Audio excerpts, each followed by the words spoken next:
अगर आप कंफ्यूज हो कि ग्राफिक डिजाइनिंग सीखना कहाँ से स्टार्ट करें, कौन सा सॉफ्टवेयर सीखें और कितने टाइम में डिजाइनर बन सकते हैं, तो ये वीडियो आपको पूरा रोड मैप क्लियर कर देगी। इस वीडियो के अंदर मैं आपको 3 महीने का स्टेप बाय स्टेप पूरा प्लान दूंगा, जिसके बाद में आप एक स्ट्रॉन्ग बिगिनर ग्राफिक डिजाइनर बन सकते हैं और उसके बाद में अर्निंग स्टार्ट कर सकते हैं। और सबसे इंपॉर्टेंट चीज, इसमें आपको पता होगा क्या सीखना है, कब सीखना है और कैसे प्रैक्टिस करनी है। तो ये वीडियो आपके लिए बहुत ज्यादा इंपॉर्टेंट होने वाली है। तो इस वीडियो को आप स्टार्ट टू एंड देखें। तो चलिए स्टार्ट करते हैं आज की वीडियो। तो ये पूरे 3 महीने के कोर्स को मैंने 15-15 डेज में ब्रेक किया है कि फर्स्ट 15 डेज में आपको क्या करना है, सेकंड 15 डेज में आपको क्या करना है। तो आपको पूरे ऐसे 6 स्लॉट मिलेंगे और हर स्लॉट में एक डिफरेंट चीज होगी। तो ये बहुत ज्यादा इंपॉर्टेंट है कि आपको पता होगा कि कौन सी चीज पहले सीखनी है, कौन सी चीज उसके बाद सीखनी है। तो स्टार्ट करते हैं अपने फर्स्ट 15 डेज से।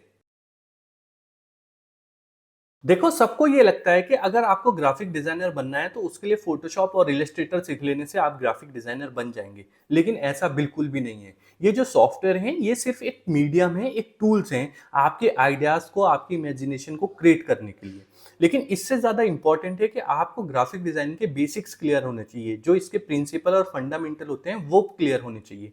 तो आपको फर्स्ट 15 डेज में सिर्फ ग्राफिक डिजाइनिंग के जो प्रिंसिपल हैं, जो फंडामेंटल्स हैं या फिर बेसिक्स कह सकते हैं, वो क्लियर करने हैं। और इन 15 दिन में आपको सॉफ्टवेयर को छूना ही नहीं है, आपको देखना ही नहीं है, सिर्फ ये बेसिक्स ही क्लियर करने हैं। अब ये कौन कौन से बेसिक्स हैं जो कि आपको क्लियर करने हैं फर्स्ट 15 डेज में। वैसे तो ग्राफिक डिजाइनिंग के अंदर बहुत सारे प्रिंसिपल और फंडामेंटल्स हैं, लेकिन मैं आपको बताता हूं कि वो कौन से इंपॉर्टेंट प्रिंसिपल हैं ग्राफिक डिजाइनिंग के जो कि आपको सीखने चाहिए। तो इसमें जो नंबर 1 है वो है टाइपोग्राफी। देखो, टाइपोग्राफी ग्राफिक डिजाइनिंग का एक बहुत बड़ा प्रिंसिपल है और टाइपोग्राफी हमारे डिजाइन के अंदर पूरा इमोशन सेट करता है। अगर आपने गलत फॉन्ट्स का यूज कर लिया अपने डिजाइन के अंदर तो उसकी पूरी वाइब चेंज हो सकती है। तो आपको ध्यान देना है ये कि किस टाइप के टाइप फेस होते हैं, कौन सा सेरिफ फॉन्ट होता है, कौन सा सैंस सेरिफ फॉन्ट होता है, सेरिफ फॉन्ट को हम लोग किस डिजाइन में यूज करते हैं। ये सारी चीजें आपको टाइपोग्राफी की इन डिटेल पढ़नी है इन 15 दिन के अंदर। और इसकी वीडियोस आपको यूट्यूब पे हजारों मिल जाएंगी। तो सेकंड आता है कलर थ्योरी। देखो, टाइपोग्राफी के बाद में आपको देखना है कलर थ्योरी। कलर थ्योरी आपके पूरे डिजाइन की जो वाइब है ना उसको चेंज कर सकता है। फॉर एग्जाम्पल, आपने एक साइन बोर्ड बनाया डेंजर का कि यहाँ पे जाना गलत है, डेंजर है, और उसमें आपने धोखे से ब्लू या फिर ग्रीन कलर डाल दिया, तो आप सोच सकते हैं कि उसका इंपैक्ट कैसा होगा। ऐसे ही अगर आपको ये पता होगा कि अगर मेरे को कोई डिजाइन बनाना है जो कि एक फ्रेश फील देता है तो उसमें कौन से कलर डालने हैं, कौन से सेकेंडरी कलर होते हैं, कौन से कॉम्प्लीमेंट्री कलर होते हैं, ये सारी चीजें आपको कलर थ्योरी के अंदर मिलेंगी। तो ये दो चीजें सीखनी है। थर्ड चीज जो आपको सीखनी है वो है कंपोजिशन और लेआउट। कि जब मैं एक डिजाइन बनाता हूं तो उसकी कंपोजिशन कैसी होनी चाहिए, उसका लेआउट कैसा होना चाहिए। थर्ड चीज जो है वो आपको सीखनी है विजुअल हायरार्की। विजुअल हायरार्की में आपको पता लगता है कि किस चीज को मुझे सबसे बड़ा दिखाना है, उसके बाद में किस चीज को दिखाना है, कैसे मैं अपने डिजाइन में व्यूअर की आई को कन्वर्ट कर सकता हूं। जो चीज मैं सबसे पहले दिखाना चाहता हूं वो मैं कैसे दिखा सकता हूं। इसके बाद आपको सीखना है कॉन्ट्रास्ट एंड बैलेंस। ये भी ग्राफिक डिजाइन का एक बहुत बड़ा बेसिक्स है, ये आपको अच्छे से आना ही चाहिए। जो लास्ट है वो है लाइन और शेप्स। ये आपको पता होनी चाहिए कि अगर मैं किसी डिजाइन के अंदर वर्टिकल लाइन यूज करता हूं तो उसकी क्या मीनिंग होती है, अगर मैं कोई स्ट्रेट लाइन यूज करता हूं तो उसकी क्या मीनिंग होती है, अगर मैं कोई जिगजैग लाइन यूज करता हूं तो उसकी क्या मीनिंग होती है, अगर मैं अपने डिजाइन के अंदर शार्प शेप यूज करता हूं तो उससे क्या फील आता है, अगर मैं अपने डिजाइन के अंदर कोई कर्विश शेप यूज करता हूं तो उससे क्या फील आता है, या फिर अगर मैं किसी फूड का बैनर बनाता हूं तो उसके अंदर मुझे किस टाइप की शेप यूज करनी चाहिए, अगर मैं किसी स्कूल का बैनर बनाता हूं तो उसके अंदर कौन सी शेप्स यूज करनी चाहिए। तो ये वाली जो प्रिंसिपल्स बताए मैंने आपको, 6 प्रिंसिपल बताए हैं या फिर ग्राफिक डिजाइनिंग के 6 बेसिक्स बताए हैं, ये आपको क्लियर होने चाहिए। तो स्टार्टिंग के 15 डेज में आपको बस यही 6 जो बेसिक्स हैं ग्राफिक डिजाइनिंग की ये क्लियर करने हैं। और इसके साथ साथ आपको एक एक्सरसाइज करनी है कि आपको डेली 2 डिजाइन उठाने हैं। फिर आप गूगल से उठाओ, किसी भी वेबसाइट से उठाओ, अपने इंस्टाग्राम से उठाओ, और उनको एनालाइज करना है कि ये डिजाइन में कौन सा कलर पड़ा हुआ है, ये डिजाइन क्यों अच्छा लग रहा है। बस आपको स्टार्टिंग के 15 डेज में ये करना है। अब देखते हैं अपने नेक्स्ट 15 डेज। अब जो नेक्स्ट 15 डेज होंगे, मतलब कि 16 से 30 दिन तक आपको क्या सीखना है। इसमें आपको सीखना है एडोबी इलस्ट्रेटर। अब कई लोग बोलते हैं कि फोटोशॉप ही इनफ है, लेकिन इलस्ट्रेटर आपको सीखना ज़रूरी है, क्योंकि जब भी आप कोई लोगो डिज़ाइन करते हैं, कोई वेक्टर डिज़ाइन करते हैं या फिर कोई भी प्रिंटिंग मटेरियल डिज़ाइन करते हैं, तो वो एडोबी इलस्ट्रेटर के अंदर ही होता है। और इस सॉफ्टवेयर को मैंने सबसे पहले क्यों रखा है, क्योंकि ये जो सॉफ्टवेयर है ये फोटोशॉप से थोड़ा-सा ईज़ी है। जब मैंने सीखा था तो मुझे भी ये फोटोशॉप से काफ़ी ईज़ी लगा था, क्योंकि इसमें हमारे को इतना ज़्यादा लेयर्स का ध्यान नहीं रखना पड़ता, इसमें ऑटोमेटिक लेयर्स बनती रहती हैं। तो आपको जो फर्स्ट सॉफ्टवेयर सीखना है फर्स्ट 15 डेज में, सेकंड 15 डेज में, उसमें आपको एडोबी इलस्ट्रेटर सीखना है। अब एडोबी इलस्ट्रेटर एक बहुत बड़ा सॉफ्टवेयर है, लेकिन आपको इस सॉफ्टवेयर के अंदर किन चीज़ों को सबसे ज़्यादा ध्यान रखना है, किन चीज़ों को सबसे ज़्यादा अच्छे से सीखना है, वो मैं आपको बताता हूँ। तो सबसे पहली चीज़ आपको ये देखना है कि इसके अंदर फाइल कैसे क्रिएट की जाती है। अगर मैं प्रिंटिंग के लिए कोई डिज़ाइन बना रहा हूँ तो उसका रेजोल्यूशन, उसके जो कलर्स मोड हैं वो कैसे रखे जाते हैं।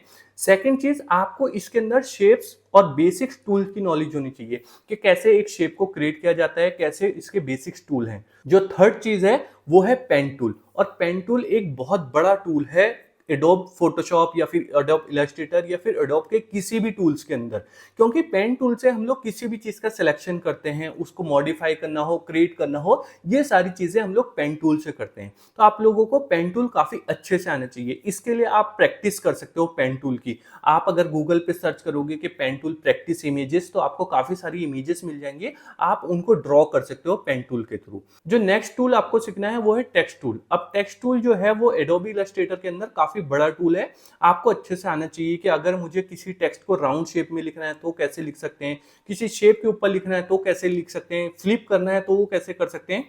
तो ये सारी चीजें आपको सीखनी है। जो नेक्स्ट चीज सीखनी है आपको इलस्ट्रेटर के अंदर वो है पाथ फाइंडर। पाथ फाइंडर अपने आप में काफी अच्छा ऑप्शन है। इससे हम लोग जब भी कोई लोगो बनाते हैं या फिर कुछ भी इलस्ट्रेशन बनाते हैं तो इसकी काफी ज्यादा जरूरत पड़ती है। अब जो नेक्स्ट चीज आपको सीखनी है वो है अपीयरेंस पैनल। ये इलस्ट्रेटर के अंदर एक काफी बड़ा पैनल है जिसके अंदर से हम लोग इफेक्ट्स वगैरह यूज करते हैं, अपने टेक्स्ट इफेक्ट्स बनाते हैं, टेक्स्ट को स्टाइल करते हैं, किसी भी चीज में ड्रॉप शेडो डालनी होती है, कुछ भी चीज करनी होती है, अपीयरेंस पैनल के थ्रू करते हैं। और इसके बाद में आपको सीखना है बेसिक्स एक्सपोर्ट। अगर मुझे वेबसाइट डिजाइनिंग के लिए कोई इमेज एक्सपोर्ट करनी है तो कैसे मैं एक्सपोर्ट कर सकता हूं, अगर मुझे किसी प्रिंटिंग के लिए कोई इमेज एक्सपोर्ट करनी है तो उसका फॉर्मेट क्या रखना है, उसको कैसे एक्सपोर्ट करना है, तो ये सारी चीजें आपको इलस्ट्रेटर के अंदर सीखनी है। अब इलस्ट्रेटर आप कहां से सीख सकते हो, तो देखो जेएफएक्स मेंटोर की एक पूरी प्लेलिस्ट है, ये जो आपको मेरी स्क्रीन पे दिख रही है, इसमें पूरा इलस्ट्रेटर का कोर्स है और ये 40 या फिर 45 के करीब में क्लासेस हैं। तो आप अगर एक दिन में सिर्फ 2 ही क्लास देखनी है, एक चीज आपको ध्यान रखनी है कि आप चाहे इलस्ट्रेटर सीखो या फिर फोटोशॉप सीखो, आपको एक दिन के अंदर सिर्फ मैक्सिमम टू मैक्सिमम 2 ही क्लास देखनी है और उनकी प्रैक्टिस करनी है। अगर आप ऐसा करेंगे तो ही आप सॉफ्टवेयर सीख पाएंगे। ऐसा नहीं हो सकता कि आज आपके पास टाइम है, आपने 10 क्लास देख ली, कल आपके पास टाइम ही नहीं है तो आपने एक भी नहीं देखी। आपके पास टाइम हो या ना हो, आपको सिर्फ 2 ही क्लासेस देखनी है और उनकी प्रैक्टिस करनी है। इसके अलावा जब आपको 4 से 5 दिन हो जाए इलस्ट्रेटर सीखते हुए, तो आपको गूगल पे सर्च करना है बेसिक इलस्ट्रेटर डिजाइन या फिर बेसिक पोस्टर डिजाइन इन इलस्ट्रेटर। तो आपको काफी बेसिक से डिजाइन मिलेंगे और आपको उनको रिक्रिएट करने की कोशिश करनी है। तो आपको जो सेकंड 15 डेज हैं उसमें एडोबी इलस्ट्रेटर सीखना है और ये सारी चीजें सीखनी है। अब इसके बाद में जो नेक्स्ट 15 डेज हैं, जो 31 से 45 दिन है आपके, उसके अंदर आपको सीखना है एडोबी फोटोशॉप। इलस्ट्रेटर आपने सीख लिया, आप उसकी प्रैक्टिस करते रहो। अब आपको सीखना है फोटोशॉप। अब आपको ऐसा नहीं करना है कि आपको इलस्ट्रेटर को भूल जाना है, आप फोटोशॉप सीखते सीखते इलस्ट्रेटर की प्रैक्टिस साथ में करते रहोगे। अब फोटोशॉप के अंदर आपको कितनी चीजों पे ज्यादा ध्यान देना है, क्योंकि फोटोशॉप भी अपने आप में काफी बड़ा सॉफ्टवेयर है। अगर आप पूरा सीखने बैठोगे तो आपको काफी ज्यादा टाइम लग जाएगा, लेकिन एक बिगिनर डिजाइनर के लिए, एक बेसिक डिजाइनर के लिए किन किन चीजों को ध्यान रखना है वो सारी चीजें मैं आपको बताता हूँ। तो फोटोशॉप के अंदर जो आपको फर्स्ट चीज सीखनी है वो है एक तो न्यू फाइल सेटअप कैसे की जाती है, ठीक है। इसके बाद में आपको सीखना है लेयर सिस्टम, कि फोटोशॉप के अंदर जो लेयर सिस्टम है वो काफी ज्यादा स्ट्रॉन्ग है। अगर आपको लेयर में कंफ्यूजिंग है तो आप फोटोशॉप के अंदर डिजाइन नहीं बना पाएंगे, क्योंकि लेयर से ही हम लोग अपनी चीजों को मैनेज करते हैं, मैनिपुलेट करते हैं। अगर आपको लेयर्स अच्छे से क्लियर है तो आप फोटोशॉप के अंदर काफी अच्छे डिजाइन बना पाओगे। जो थर्ड चीज सीखनी है आपको वो सीखनी है मास्किंग। अब फोटोशॉप के अंदर 2 टाइप की मास्किंग होती है, एक तो क्लिप मास्किंग और एक लेयर मास्किंग। ये आपको दोनों अच्छे से सीखनी है, क्योंकि हर एक डिजाइन के अंदर मैक्सिमम इन मास्किंग का यूज होता ही होता है। अब इसके बाद में आपको सीखना है बैकग्राउंड रिमूविंग, कि अगर आपके पास कोई इमेज है, आपको उसका डिजाइन बनाना है, उसका बैकग्राउंड रिमूव करना है, तो आप फोटोशॉप के थ्रू कैसे उसका बैकग्राउंड रिमूव कर सकते हैं। वैसे तो काफी सारी एआई जो वेबसाइट्स हैं वहां से आप रिमूव कर सकते हैं, लेकिन आपको फोटोशॉप जो मैनुअल तरीके हैं वो सारी चीजें आपको पता होनी चाहिए। इसके बाद में आपको फोटोशॉप के अंदर सीखना है कि बेसिक रीटचिंग कैसे करते हैं। अगर आपको कोई मॉडल की या फिर किसी भी प्रोडक्ट की इमेज मिले तो उसमें अगर लाइटिंग कम है या फिर कहीं पे स्पॉट्स हैं तो उनको आप कैसे रिमूव कर सकते हो, कैसे इनहेंस कर सकते हो। तो जो बेसिक रीटचिंग है वो आप फोटोशॉप में सीखो। इसके बाद में आपको सीखना है ब्रश टूल। देन उसके बाद में आपको सीखने ब्लेंडिंग मोड्स। अब ये ब्लेंडिंग मोड्स जो है वो लेयर्स पैनल में ही आते हैं, इनको भी अच्छे से आपको सीखना है कि किस ब्लेंडिंग मोड से कैसे इफेक्ट क्रिएट होते हैं। इसके बाद में जो आपको सीखना है वो है लेयर स्टाइल। लेयर स्टाइल अपने आप में काफी बड़ा पैनल है, इससे हमारे को काफी ज्यादा हेल्प मिलती है अपना डिजाइन क्रिएट करने के लिए। अगर मुझे किसी भी शेप में कलर चेंज करना हो, स्ट्रोक डालनी हो, ड्रॉप शेडो डालनी हो, इनर ग्लो डालना हो, ये सारी चीजें हम लोग लेयर स्टाइल से ही डालते हैं। इसके बाद में आपको लास्ट में सीखना है एक्सपोर्ट सेटिंग, कि अगर मैं अपने फोटोशॉप से कोई डिजाइन बनाता हूं प्रिंटिंग के लिए तो उसकी एक्सपोर्ट सेटिंग क्या होगी, अगर मैं किसी वेबसाइट के लिए कोई डिजाइन बना रहा हूं तो उसकी एक्सपोर्ट सेटिंग क्या होगी। ये सारी चीजें आपको फोटोशॉप के अंदर सीखनी है। और साथ ही साथ आपको अब इलस्ट्रेटर और फोटोशॉप दोनों की प्रैक्टिस करते रहने हैं। आपको बेसिक्स डिजाइन बनाने हैं, बहुत ही ज्यादा बेसिक, जहां पे सिंपल एक टाइपोग्राफी लिखी हुई हो, एक इमेज हो, जहां पे सिंपल एक सिंपल सी शेप हो और लोगो बना हुआ हो। तो आपको इस टाइप के बेसिक्स डिजाइन बनाने हैं, आपको आगे जाना ही नहीं है, काफी बेसिक्स डिजाइन बनाने हैं। अब देखते हैं कि नेक्स्ट 15 डेज में हमारे को क्या करना है। तो देखो, आज का जो टाइम है वो एआई का टाइम है। अगर आप ग्राफिक डिजाइनर बनने की सोच रहे हो तो आपको फोटोशॉप, इलस्ट्रेटर, ग्राफिक डिजाइन के बेसिक्स के साथ साथ एआई की भी नॉलेज होनी चाहिए। तो अब ये जो 15 डेज हैं इसके अंदर आपको chat GPT, Google Gemini nano banana, ये दोनों जो एआई टूल हैं इनकी अच्छे से नॉलेज होनी चाहिए। अब इनकी नॉलेज से मतलब है कि अगर आपको कोई चीज रिसर्च करनी है तो वो आपको एआई के थ्रू रिसर्च करनी आनी चाहिए। अगर आपको कोई इमेज क्रिएट करनी है तो वो आप क्रिएट कर सकते हैं। अगर आपको अपने प्रोडक्ट की एक फोटोग्राफी स्टाइल इमेज कन्वर्ट करनी है तो वो आप कर सकें। ये सारी चीजें आपको इन दोनों टूल के थ्रू आनी चाहिए। इसके अलावा भी काफी सारे टूल्स हैं, लेकिन ये दोनों टूल्स जो है वो बिल्कुल फ्री हैं, आप इनका अच्छे से यूज कर सकते हो। अब इन दोनों टूल्स के अंदर आपको आनी चाहिए एक तो प्रॉम्प्ट राइटिंग, कि हम लोग किसी भी इमेज को जनरेट करने के लिए कैसे प्रॉम्प्ट लिखते हैं। अगर आपको प्रॉम्प्ट लिखना नहीं आता तो ये आपको मेरी वीडियो का लिंक दिख रहा होगा, जिसका लिंक मैं आपको डिस्क्रिप्शन में भी दे दूंगा। ये वीडियो का थंबनेल दिख रहा होगा। इस वीडियो से आप डिटेल में सीख सकते हैं कि किसी भी एआई टूल के लिए हम लोग कैसे एक बेसिक से एडवांस स्ट्रक्चर का एक प्रॉम्प्ट लिख सकते हैं। ठीक है, सेकंड चीज आपको इमेज जनरेशन आनी चाहिए, और थर्ड चीज आपको आइडिया जनरेशन आना चाहिए।